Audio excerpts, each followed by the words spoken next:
Boa noite. Boa noite. O Supremo passa o dia votando a regra para afastar parlamentares. A decisão de caráter geral já vai se aplicar ao caso de Aécio Neves. Temer está com obstrução parcial na artéria coronária, mas só deve fazer cateterismo após votação da denúncia na Câmara. Lula apresenta mais recibos do aluguel do apartamento em São Bernardo e pede audiência com Sérgio Moro para entregar os documentos originais. O TCU bloqueia os bens de Dilma e ex-membros do Conselho da Petrobras. Prejuízo na refinaria de Passadina chega a quase 600 milhões de dólares. Preso por corrupção, o presidente do Comitê Olímpico Brasileiro renuncia. Carlos Arthur Nussmann é acusado de comprar votos para levar os Jogos para o Rio. Temer decide extraditar o ex-guerrilheiro italiano Cesare Battisti. Condenado em seu país por homicídio, ele está no Brasil por ordem de Lula. O Jornal da Gazeta está no ar.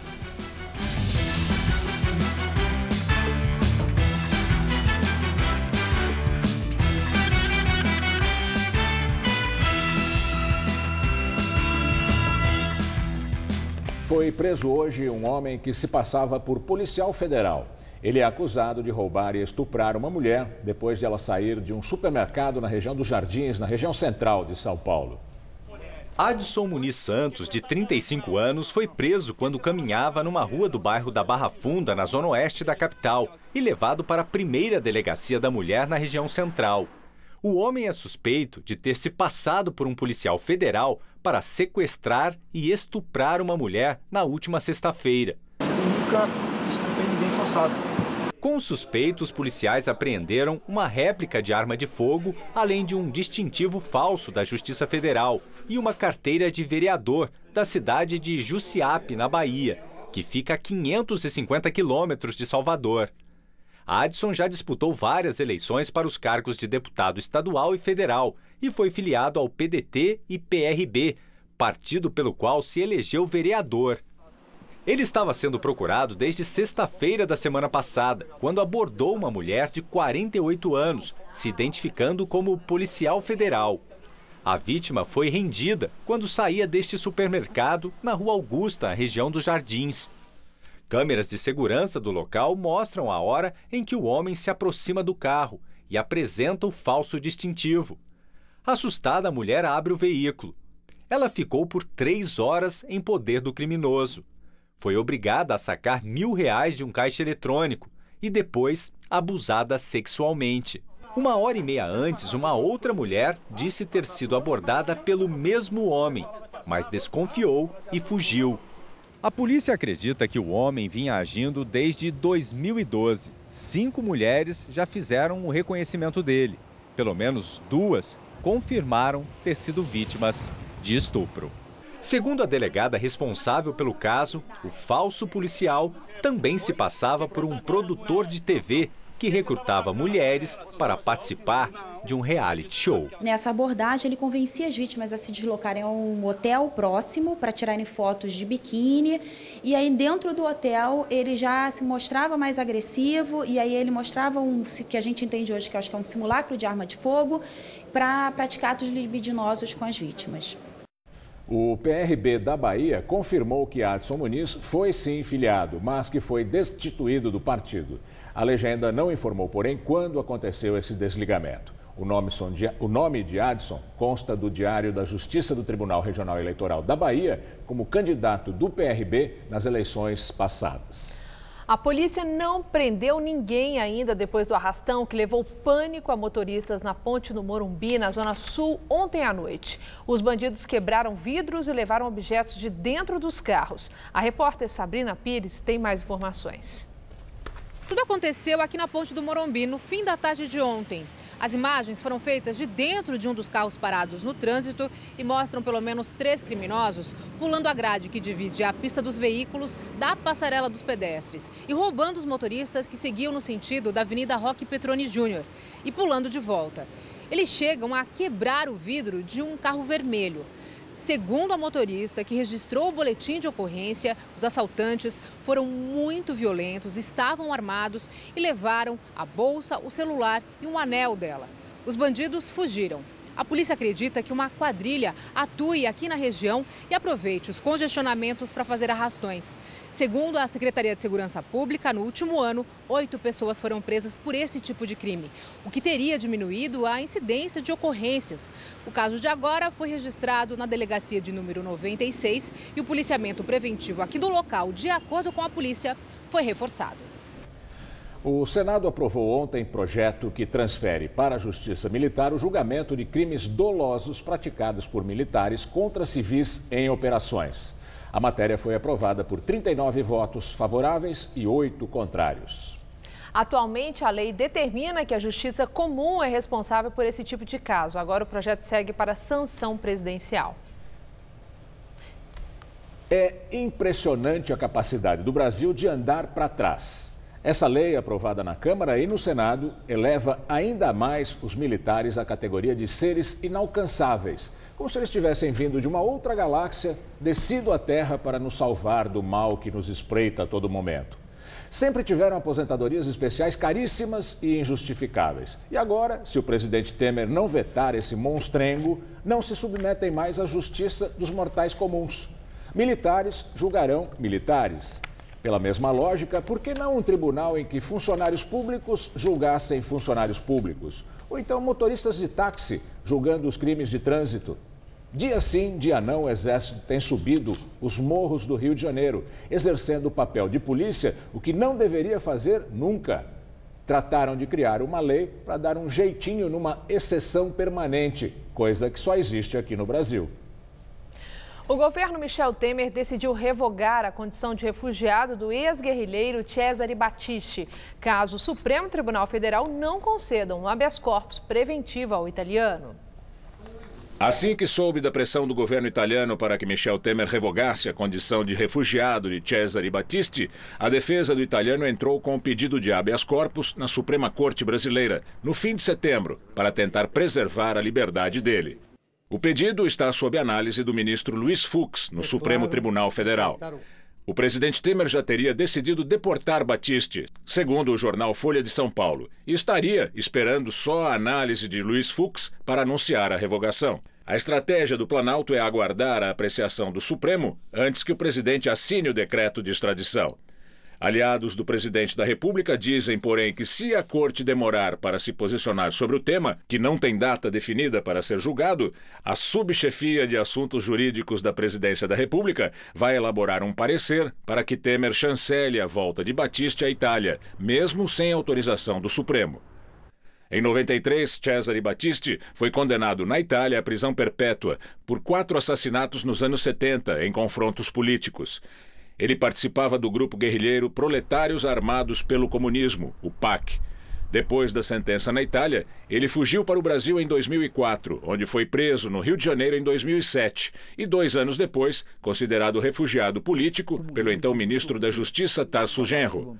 No último dia de governo, o então presidente Lula rejeitou a extradição de Battisti para a Itália, mas Temer agora quer rever essa decisão. Na semana passada, Battisti foi preso pela Polícia Rodoviária Federal ao tentar deixar o Brasil rumo à Bolívia, com $6.000 e cerca de 1.300 euros, sem registro oficial. O italiano deixou a prisão graças a um habeas corpus do Tribunal Regional Federal da 3ª Região. Ex-presidente Dilma e ex-ministro Antônio Palocci têm bens bloqueados pelo Tribunal de Contas da União. A decisão levou em conta a atuação de ambos na compra da refinaria de Pasadena, nos Estados Unidos, em 2006. A aquisição teria causado um prejuízo à Petrobras de 580 milhões de dólares.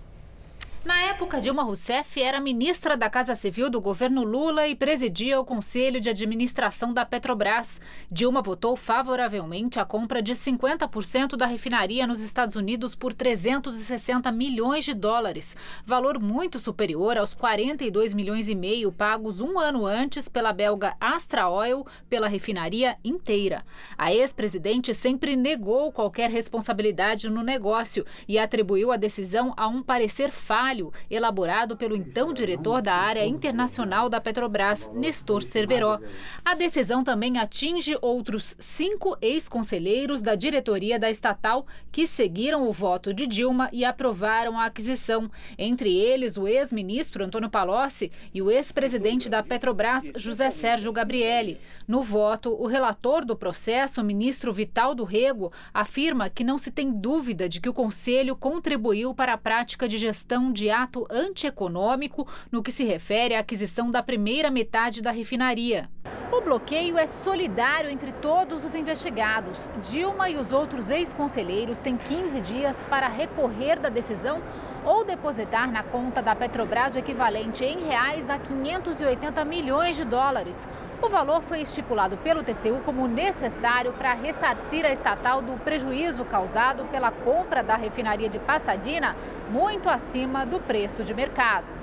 O relator também questiona a decisão anterior do TCU que isentou parte do Conselho de Administração da Petrobras na compra do restante da refinaria em 2012 por 407 milhões de dólares.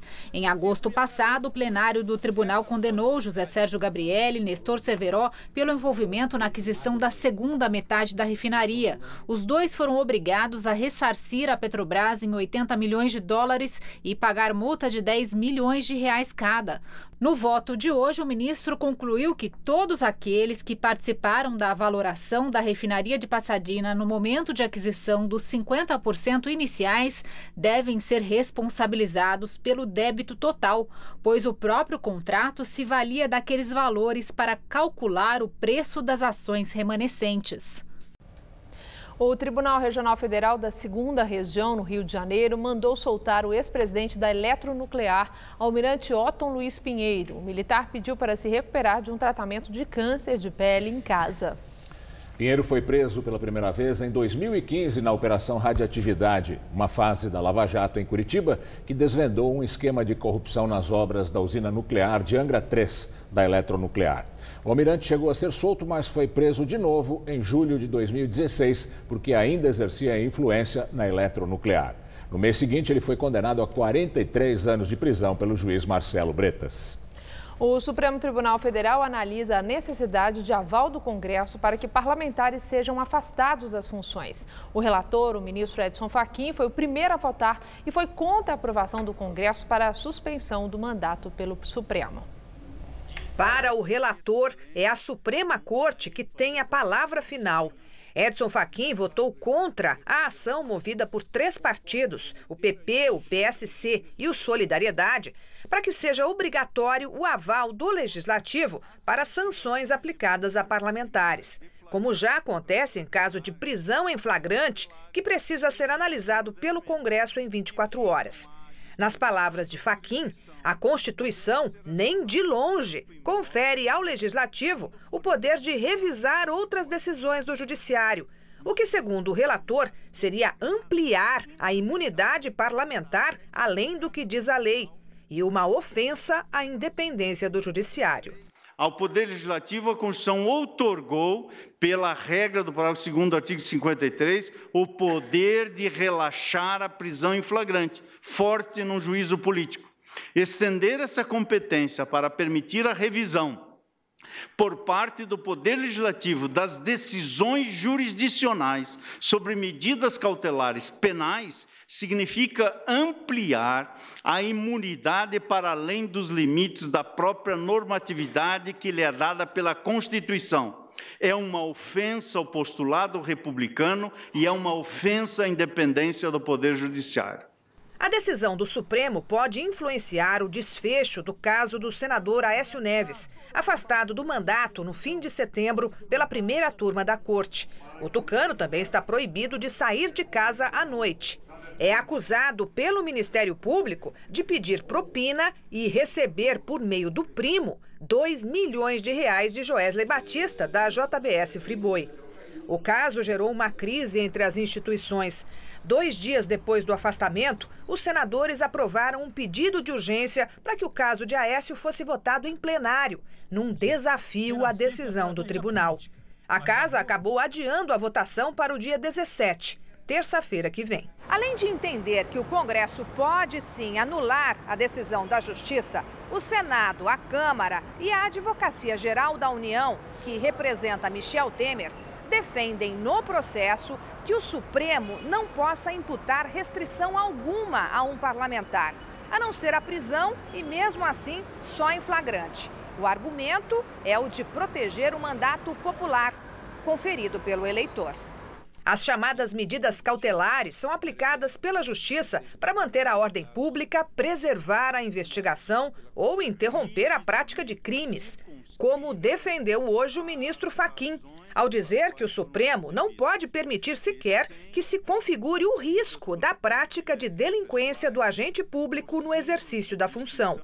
O relator citou um trecho do voto de Celso de Mello, no julgamento que, por unanimidade, afastou o então presidente da Câmara, Eduardo Cunha, em maio do ano passado. Os ministros do Supremo Tribunal Federal continuam analisando se parlamentares podem ser afastados do mandato e se é preciso aval do Congresso para isso. A decisão influencia diretamente a situação do senador Aécio Neves, do PSDB, que foi afastado do cargo pelo ministro Edson Fachin, baseado em gravações feitas por Joesley Batista contra o tucano. O placar, por enquanto, está em 4-2, em favor da manutenção do afastamento sem o aval do Congresso Nacional. Depois do voto do ministro Edson Fachin, que foi a vez do ministro Alexandre de Moraes, o primeiro que votou em favor de que a decisão final sobre a saída de um parlamentar do cargo seja dada pelo Congresso Nacional. Depois, votaram os ministros Luiz Barroso, Rosa Weber e Luiz Fux. Todos eles defenderam que a última palavra em relação a uma medida cautelar seja dada pela Justiça e não pelos parlamentares. Segundo o ministro Barroso, o não acatamento de uma decisão judicial implicaria em impunidade para o praticante do crime, seja ele parlamentar com foro privilegiado ou não. Quem vota agora é o ministro Gilmar Mendes. E agora o comentário de Josias de Souza, direto de Brasília. Ele fala do julgamento no Supremo da ação de afastamento de parlamentares. Era previsível que a banda podre do Congresso se juntasse para bloquear a justiça. Mas os brasileiros otimistas esperavam que o Supremo Tribunal Federal se agarrasse à Constituição e às leis para impor punição a quem merece ser punido. Nesse contexto, é triste notar a divisão da Suprema Corte Brasileira sobre os seus próprios poderes para decretar medidas cautelares contra deputados e senadores investigados criminalmente.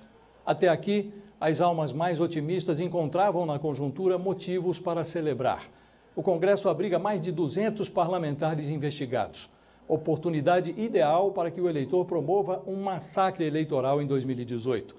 O Executivo é chefiado por um presidente que, pela primeira vez na história, enfrenta 2 denúncias por delinquências ligadas à corrupção. Há na esplanada 8 ministros sob investigação. Um ambiente perfeito para um renascimento completo. Há uma epidemia de corrupção no país. Esperava-se que os intérpretes da Constituição adotassem a interpretação que mais facilitasse o combate aos crimes do poder. Assim foi feito com Eduardo Cunha, afastado do mandato no ano passado em decisão unânime da Suprema Corte. Agora, com Aécio Neves na berlinda, um pedaço do Supremo passou a considerar que a imunidade parlamentar desautoriza a instância máxima da Justiça de agir cautelarmente para deter a bandalheira. Se houvesse um ministro pensando assim, já seria um desastre. Mas há vários. Rachado, o Supremo condenou o otimismo do brasileiro à extinção. Boa noite. O presidente Michel Temer tem uma obstrução parcial numa artéria coronária e deve fazer um cateterismo nos próximos dias, mas só depois da votação da nova denúncia contra ele na Câmara dos Deputados. No fim de setembro, Michel Temer fez exames no Hospital Sírio-Libanês, aqui em São Paulo, onde se constatou a obstrução parcial da artéria coronária. Ele chegou a pensar em fazer o exame na última sexta-feira, mas decidiu adiar a intervenção para depois da votação pela Câmara dos Deputados da denúncia contra ele por organização criminosa e obstrução à justiça, que deve acontecer até o fim do mês. A assessoria de imprensa do Palácio do Planalto declarou que Temer goza de perfeita saúde aos 77 anos e diz que os exames não constataram nenhum problema reportado ao presidente pelos médicos. A assessoria da presidência disse também que, se houver alguma informação informação diferente da oficial, a pessoa credenciada para falar do assunto é o médico particular do presidente, Roberto Calil Filho. Em Brasília, a informação é de que Temer se aborreceu com a divulgação do cateterismo e nega para não enfraquecer a articulação política em favor dele na votação da denúncia, oriunda da Procuradoria-Geral da República. Os advogados do ex-presidente Luiz Inácio Lula da Silva apresentaram à Justiça Federal mais 6 recibos referentes a pagamentos do aluguel no apartamento vizinho ao de Lula, em São Bernardo do Campo. O imóvel é alvo de um processo relacionado à Operação Lava Jato. A defesa de Lula afirmou também que tem os originais dos recibos pedidos pelo juiz Sérgio Moro e pediu ao juiz uma audiência para que os documentos sejam entregues. Os advogados ainda pediram que seja feita uma perícia nos documentos. A propriedade do apartamento faz parte da denúncia que acusa o ex-presidente de receber propina da Odebrecht em decorrência de contratos entre a empresa e a Petrobras. Só nos 6 primeiros meses desse ano foram registradas quase 24.500 ocorrências policiais por tráfico de drogas no estado de São Paulo. Segundo os dados da Secretaria Estadual da Segurança Pública, maconha, cocaína e crack são as substâncias mais comercializadas no estado e na capital. Média de 135 ocorrências de tráfico de entorpecentes por dia. Nos 6 primeiros meses de 2017, os registros oficiais apontam mais de 24.400 casos atendidos pela polícia de venda de drogas no estado de São Paulo. Pela Lei de Acesso à Informação, o Jornal da Gazeta conseguiu números exclusivos sobre a apreensão de drogas aqui em São Paulo. Maconha, cocaína e crack são as mais comercializadas, tanto no estado quanto na capital. Com destaque para a cocaína, que mesmo antes de 2017 terminar, já supera em quase 70% a quantidade de toneladas apreendidas em todo o ano passado. Isso no estado, porque aqui na capital, essa diferença passa dos 100%. Este ano já foram 3,5 toneladas apreendidas na capital paulista. Quando os dados envolvem todo o estado, são mais de 10 mil quilos de cocaína apreendida. Na cesta das drogas mais vendidas, a maconha é a campeã. 64 toneladas até agora, o que representa quase o total que a polícia apreendeu nos 12 meses do ano passado. E o crack, em 2017, já se aproxima de 1 tonelada retirada do mercado. Ontem, uma operação da Polícia Federal em Santa Catarina, São Paulo e em outros 4 estados prendeu 60 pessoas, entre funcionários de portos, despachantes e grandes empresários do sul do país, apontados como os chefes de 2 quadrilhas. Segundo a polícia, a cocaína saía da Colômbia em pequenos aviões e era embarcada em contêineres no complexo portuário Itajaí Navegantes, em Santa Catarina. Médicos cubanos que vieram ao Brasil pelo programa Mais Médicos pedem salário integral e permanência no país. De acordo com o Ministério da Saúde, 194 profissionais entraram com cerca de 154 ações na Justiça, pedindo o direito de ficar no país e receber integralmente o valor do salário, que pelo programa Mais Médicos era primeiro transferido ao governo cubano e depois repassado parcialmente aos médicos. O valor transferido a eles é de R$ 3.000 do total de R$ 11.520 pagos ao governo de Cuba. Os médicos cubanos ainda alegam nas ações contra a Organização Pan-Americana de Saúde, que é a responsável pelo acordo, que há falta de igualdade em relação a outros profissionais brasileiros e estrangeiros, por não conseguirem renovar o contrato no programa por mais 3 anos. Segundo o Ministério da Saúde, a renovação fica a critério de Cuba. O órgão federal informa que esses médicos mantêm vínculo de trabalho com seu país e estariam em missão aqui no Brasil. Outros profissionais passaram por edital de seleção e, dessa forma, são vinculados ao Ministério. O uso do narguilé, tradicional equipamento para fumar tabaco de origem árabe, virou moda entre os jovens aqui de São Paulo. O sabor das essências, misturado ao fumo e às cores do narguilé, passa uma imagem de um produto inofensivo, mas os médicos advertem para os riscos de doenças como o câncer.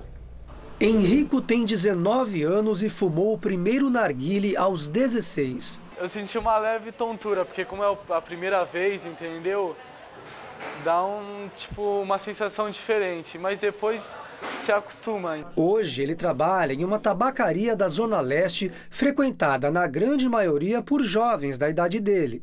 O narguile é um tipo de cachimbo d'água de origem árabe que tem ganhado cada vez mais adeptos em São Paulo. Hoje já é possível encontrar no mercado dezenas de essências das mais variadas. As doces são as mais procuradas. Tem aromas cítricos, menta, chiclete, que é um doce diferente, entendeu? Para este médico, a falta de um filtro como os dos cigarros faz as substâncias, entre elas a nicotina, irem direto para os pulmões.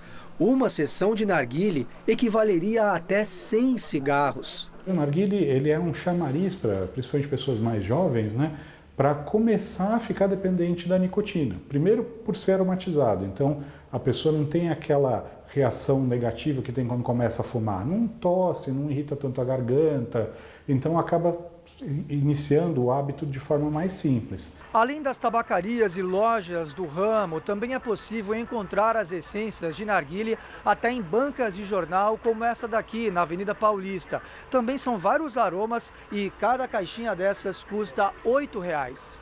A embalagem traz os mesmos alertas do Ministério da Saúde sobre os cigarros, ou seja, que o produto causa câncer. Quem fuma o narguile, porém, diz que não traga. Seria uma forma de evitar os malefícios. Eu, por exemplo, fumo um narguile por semana, 2. Por quê? Porque você tem que montar, você tem que acender o carvão, não é que nem o cigarro que você tira do bolso e acende. Esses amigos reconhecem que alguns jovens exageram e extrapolam o fumo habitual. Quando a pessoa coloca maconha ou qualquer outro tipo de droga no narguile, não exala o cheiro natural da maconha. Então camufla. Mesmo o uso recreativo pode provocar efeitos indesejáveis ao corpo. O fumo do narguile leva a diversos tipos de câncer, como câncer de pulmão, rins e bexiga e principalmente cavidade oral. Pelo fato da piteira acaba depositando mais material cancerígeno na boca, e também existe uma relação epidemiológica com doenças infecciosas, como por exemplo a tuberculose. O horário de verão de 2017 começa neste fim de semana. À meia-noite de sábado para domingo, os moradores de 10 estados e do Distrito Federal devem adiantar o relógio em 1 hora. O ajuste vale para as regiões Sul, Sudeste e Centro-Oeste. O horário de verão fica em vigor até o dia 18 de fevereiro do ano que vem. Aqui em São Paulo tem feito um calorão à tarde e aí as nuvens ficam de repente mais carregadas e tem chovido de forma pontual, mas até forte. Já no sul, em parte do centro-oeste do país, as chuvas hoje foram mais constantes e tudo indica que o feriado vai continuar chuvoso nessas regiões, viu? Mariana Armentano traz os detalhes da previsão para a gente.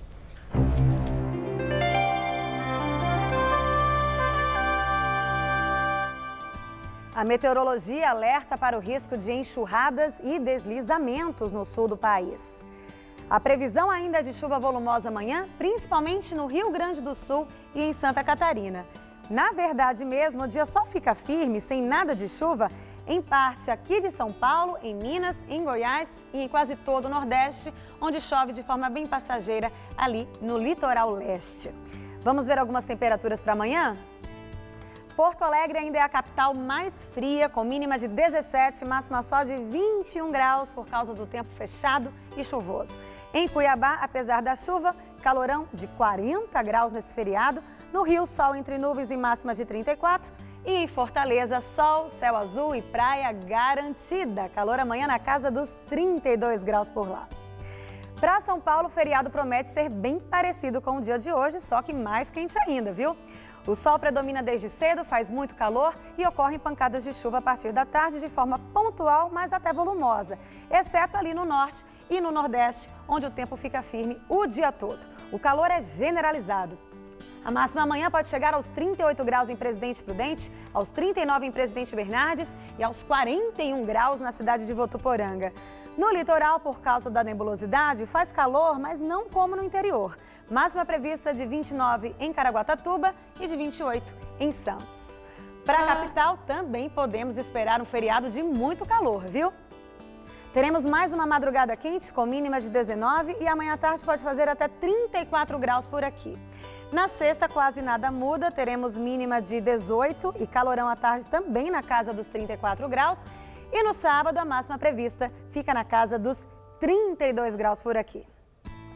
E fique atento à nossa previsão do tempo, porque eu já adianto que a partir de domingo o tempo muda por aqui. Os incêndios no norte da Califórnia continuam fora de controle. Pelo menos 21 pessoas morreram e mais de 2.000 casas foram destruídas. Segundo os bombeiros, as altas temperaturas junto com o tempo seco e os fortes ventos que atingem a região podem gerar novos focos. Até agora, mais de 15.000 alqueires foram queimados. Cerca de 20.000 pessoas já deixaram suas casas. Em Sonoma e Napa, áreas vinícolas foram duramente afetadas pelo fogo. 655 pessoas estão desaparecidas. A presidência declarou hoje a situação na Califórnia como grande desastre. E nos próximos dias, o estado começa a receber dinheiro federal para os trabalhos de combate ao fogo e à reconstrução. O primeiro-ministro da Espanha, Mariano Rajoy, vai pedir esclarecimento formal sobre a independência da Catalunha. O questionamento é um requisito formal para que alguma medida seja tomada, entre elas a suspensão da autonomia da Catalunha. O líder catalão, Carles Puigdemont, afirmou que a assinatura da declaração de independência foi ato simbólico, mas que ele quer manter o diálogo com Madrid, o que foi considerado uma ação confusa pelo governo espanhol. As autoridades catalãs devem responder até a próxima segunda-feira. Temos feriado à vista e com ele oportunidade de diversão também para quem não vai sair da capital. Aqui em São Paulo existem opções de lazer tanto para crianças quanto para adultos brincarem juntos.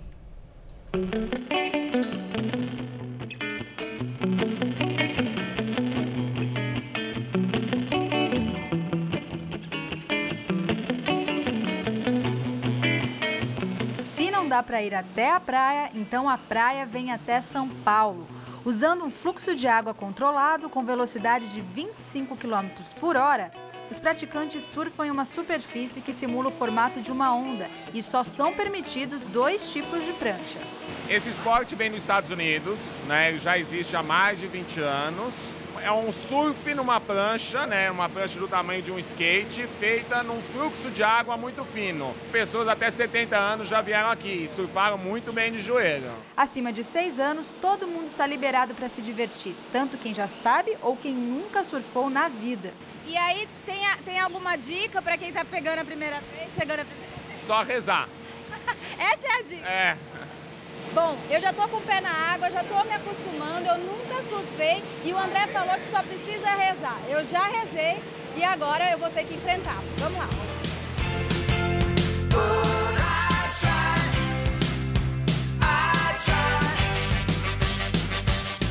Eu consegui não levar nenhum tombo. Já esse grupo de amigos que tirou o dia para se distrair foi uma queda atrás da outra, mas eles não parecem se importar muito não.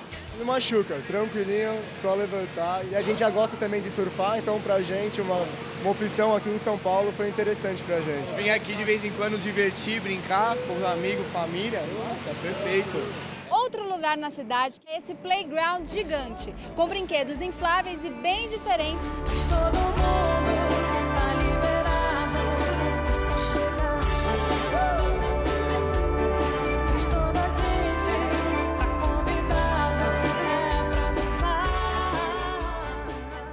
O aniversário dela, trazer as amigas, eu acho que ela gostou, né? O que você achou, Carol? Achei bem legal. São várias atrações, como o pebolim humano e a guerra dos cotonetes. Tem até um futebol nada tradicional.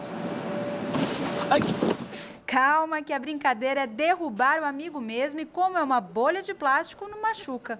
Com opções de lazer cada vez mais originais em São Paulo, dá até para voltar no tempo e reviver a alegria da infância. Hoje só com meus problemas, és muito, mas eu não me iludo.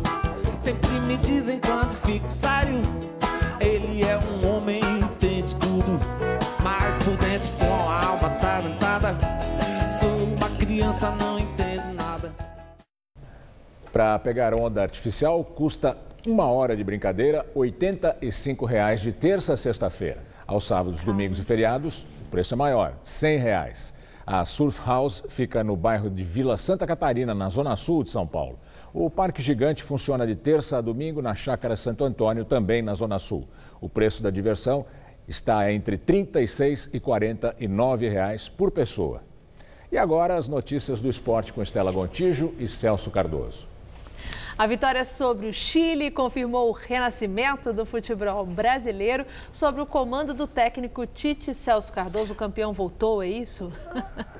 Vamos sem muita empolgação assim, mas apesar de considerar que quando o treinador assumiu, o Brasil estava fora da zona de classificação e terminou o torneio com 10 pontos de vantagem sobre o segundo colocado do Uruguai, a campanha é boa, é um resgate da autoestima. Do lado chileno, a derrota custou a vaga na Copa do Mundo e sobrou para o técnico argentino José Antônio Pizzi, demitido após a partida. Veja os gols da vitória brasileira. No primeiro tempo, apesar de algumas oportunidades, a seleção brasileira não encontrou o gol. Já na segunda etapa, o Brasil foi efetivo e decisivo. Não demorou muito para sair o primeiro gol. Bravo não segurou a falta de Daniel Alves e Paulinho fez. Brasil 1-0. A torcida ainda comemorava o primeiro gol brasileiro, quando Neymar recebeu essa bola e, ao invés de tentar o gol, preferiu deixar Gabriel Jesus livre para fazer Brasil 2, Chile 0.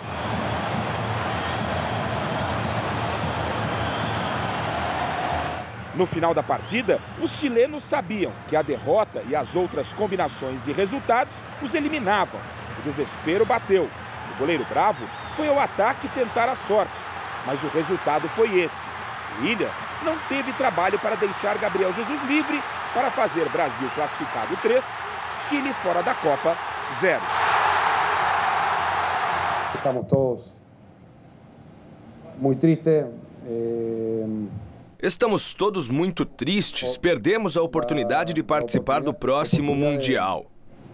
De participar do próximo Mundial. O equipo, em linhas gerais. A equipe, em linhas gerais, no primeiro tempo foi bem. Mas depois que sofreu o primeiro gol, não conseguiu recuperar e logo tomou o segundo. Não criamos o suficiente para fazer os gols. Enquanto os chilenos lamentavam a eliminação, o técnico Tite evitava a euforia. O Brasil está na Copa do Mundo. Agora é hora de pensar no futuro, definir os 23 convocados que vão em busca de mais um título para a seleção brasileira. Eu não tenho a grande capacidade de projetar o que vai ser ali na frente. Eu não tenho essa competência. Tenho que fazer dos jogos e das oportunidades do treinamento um crescimento dela. Pelo pouco tempo que eu tenho, eu não sei até onde que limite dela de atingir. Mas a cada jogo, a cada adversário, a cada nível de dificuldade que ela tem, ela vai se mostrando. Oportunidades elas vão surgir. Eu vou ter sempre o discernimento, gostaria eu de ter mais, de enxergar mais, de colocar mais, de experimentar mais, mas eu tenho um dilema. Um fortalece em grandes jogos, ou fica testando demasia. E aí é a escolha. Tá certo, o Tite pé no chão, né? E olha, com um show de Messi, a seleção da Argentina espantou a zebra e vai para a Copa. Estão classificados Uruguai, Argentina e Colômbia. O Peru disputa a repescagem contra a Nova Zelândia. Mesmo assim, houve festa entre os peruanos. Nada, porém, que supere a festa dos argentinos na capital, Buenos Aires. As ruas de Buenos Aires ficaram lotadas de argentinos comemorando a classificação para a Copa da Rússia. Até mesmo o obelisco da Praça da República ficou iluminado com as cores da bandeira nacional. Já em Quito, na saída dos jogadores após a vitória contra o Equador, o herói da partida, Lionel Messi, falou com a imprensa. Eu tinha medo de não conseguirmos. Isso seria uma loucura para toda a Argentina e para nós, para toda a equipe. Por isso, é claro que tivemos esse medo. Mas mesmo assim jogamos bem e fizemos um ótimo jogo. Começamos a partida perdendo. É difícil jogar aqui e começar perdendo tão cedo. Superamos isso também e transformamos essa situação rapidamente. Por isso, bem, administramos tudo muito bem. Jorge Sampaoli, técnico da Argentina, engrossou o coro de endeusamento a Messi. Temos que armar um grupo bem forte e que chegue preparado para o torneio mais importante do mundo. Como eu dizia antes, não tem lógica que o principal campeonato de futebol do mundo, o principal esporte do mundo, não tenha Messi como protagonista. Também classificada para a Copa do Mundo, a seleção da Colômbia contou com a vibração dos torcedores nos bares de Bogotá. O empate em 1-1 com o Peru na última rodada carimbou o passaporte da esquadra colombiana, mas também foi favorável ao time peruano. Por isso, bastante comemorado nas ruas de Lima. A seleção, que não disputa o Mundial desde 1982, terminou as eliminatórias sul-americanas em 5º lugar e vai disputar uma vaga na Copa do Mundo em uma repescagem com a Nova Zelândia.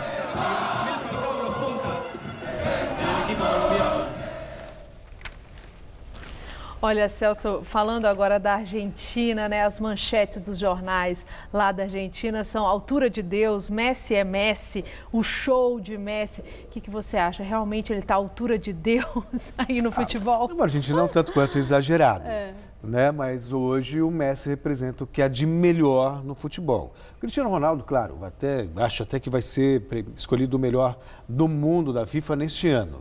Mas, sem dúvida alguma, o Messi foi o grande protagonista e entrou para a história da Argentina. Acabou com drama, né? Acabou com drama. Do tango argentino. Pode ser até o início de uma conquista de título.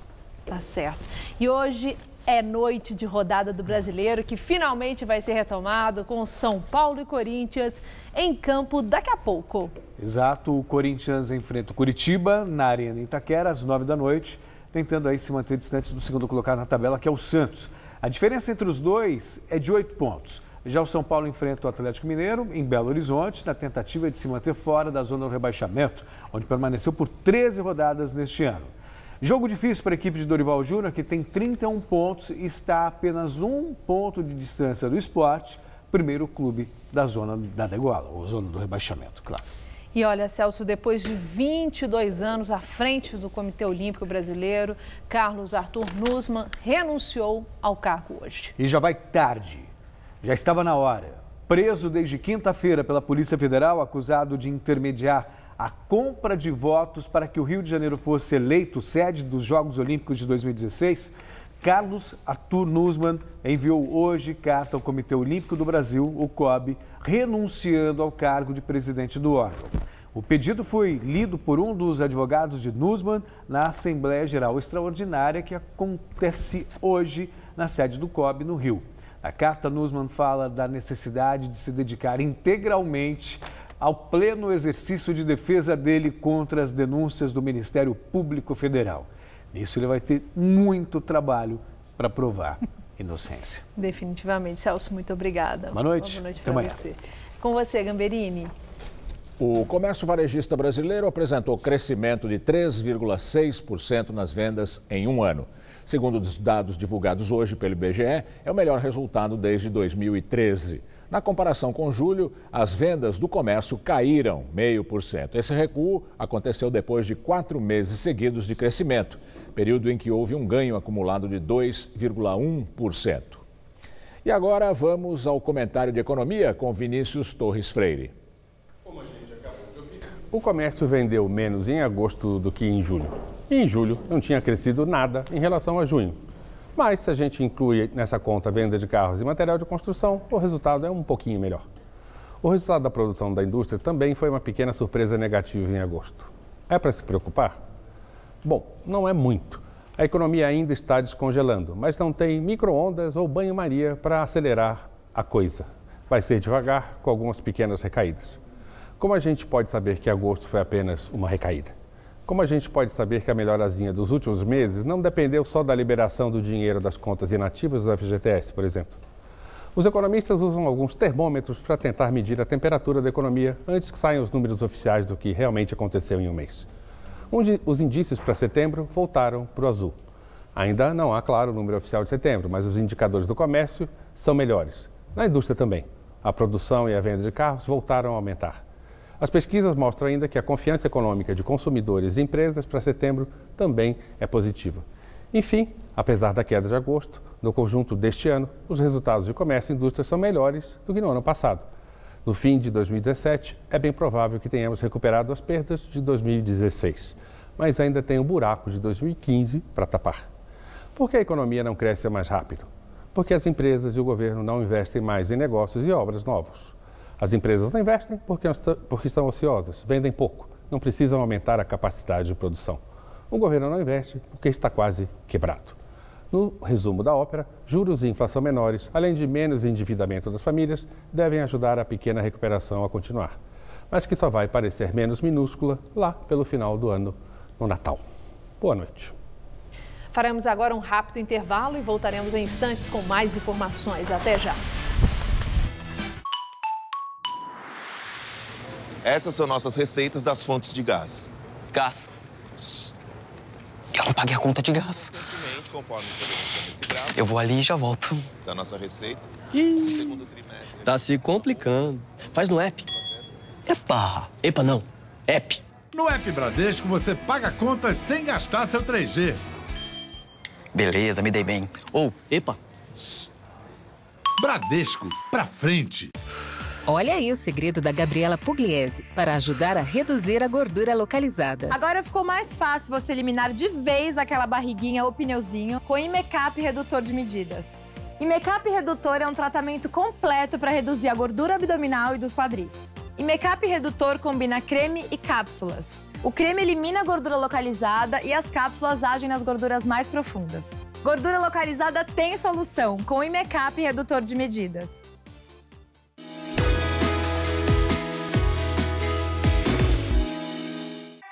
Tá a fim de escrever a sua própria história? Que tal dirigir a sua própria vida? Então corre pra cá, que a sua hora chegou. Bem-vindo ao Mundo Casper, o lugar certo para você pensar, criar e questionar. Na Casper, razão e emoção se unem para fazer diferente, fazer melhor. E você, aceita o desafio? Tem muita coisa nova te esperando por aqui. Faculdade Casper Libero, Vestibular 2018, paixão por comunicação.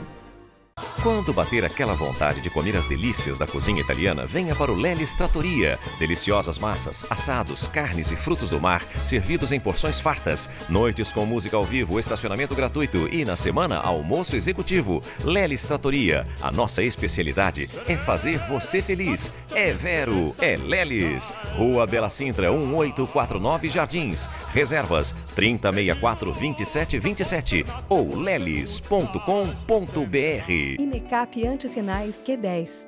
A revolução no tratamento de beleza.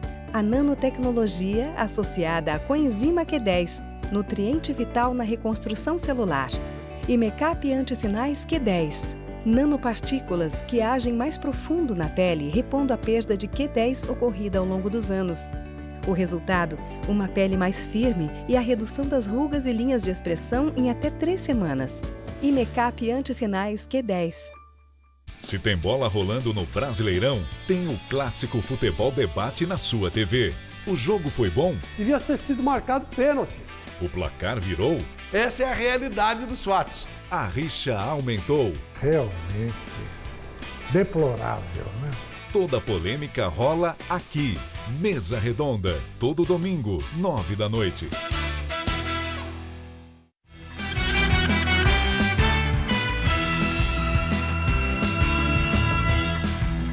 Nós voltamos a falar sobre o julgamento no Supremo Tribunal Federal da ação que define se o Congresso Nacional tem poder ou não de influir numa decisão cautelar judiciária contra parlamentar no exercício do cargo.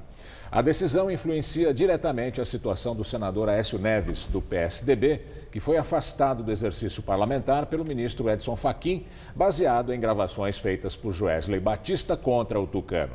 O placar, por enquanto, está empatado, com 4 votos contra aval para afastamento de parlamentares e 4 contra o afastamento e pela revisão de medidas pelo Legislativo.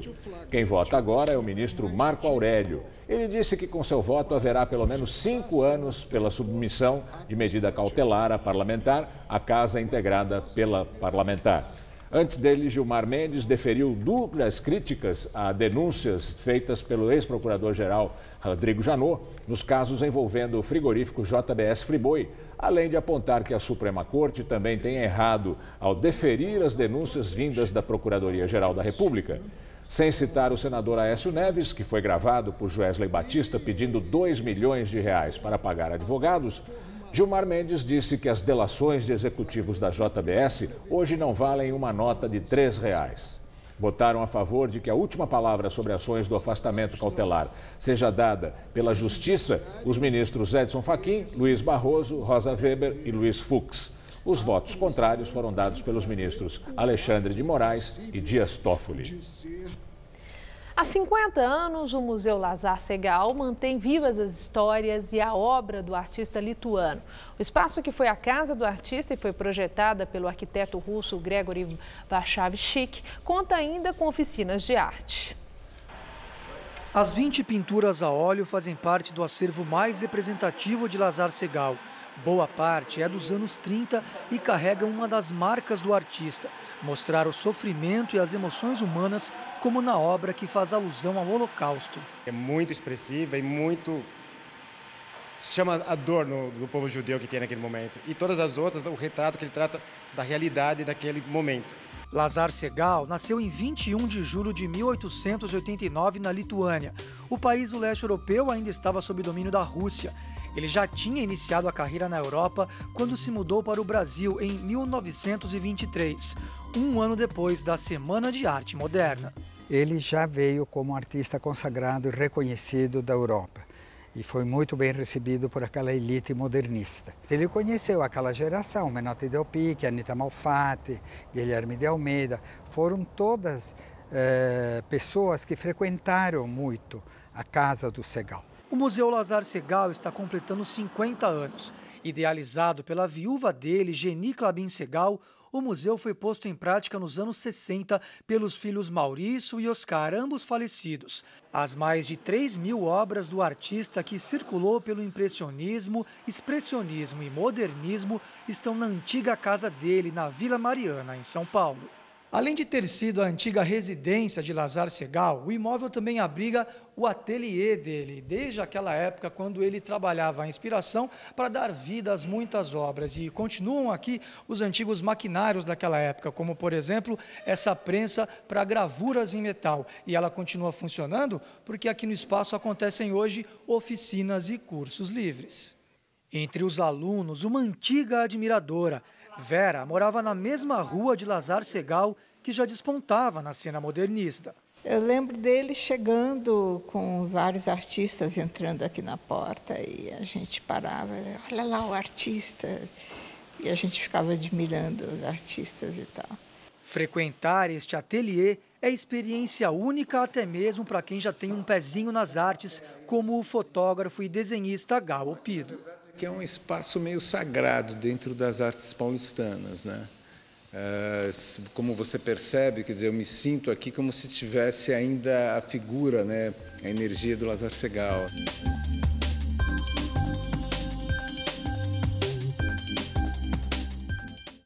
Começa amanhã a exposição Lazar Segal 50 anos, a partir das 11 da manhã. A entrada é gratuita. A mostra vai ficar em cartaz por 1 ano.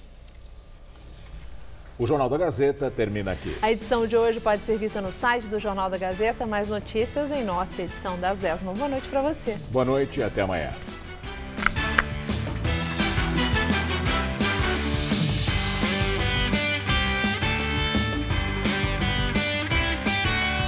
Cristina Padiglione revela os bastidores do mundo da telinha no Tudo Seu de hoje, 10h30 da noite.